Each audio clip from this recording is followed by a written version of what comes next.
係8月2號，拉寶首次出現喺沙梨頭街頭，街坊拍下影片求助。8月4號，佢再次現身白架巢，步履緩慢，神情迷惘，被送入市政9房。8月6號，本團正式接手，佢有咗新名拉寶。老年拉布拉多尋主無果，走失定係被棄？年輕嘅時候，佢係活潑可愛嘅家庭成員，佢嘅笑容令人心暖。但當佢年老需要被照顧嘅時候，有人選擇拋棄。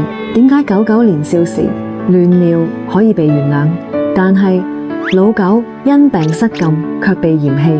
點解狗狗年少需要照顧時，人人願意付出，老狗需要照顧時卻被當成包袱？拉寶嘅醫療壓力非常大，佢患有膀胱炎、伴膀胱結晶、雙側嚴重膝關節炎、脊椎增生、皮膚炎、牙齒嚴重磨損等多項問題。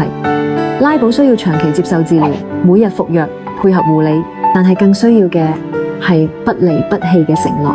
養寵物唔係淨係貪佢後生時可愛，年老更需要陪伴。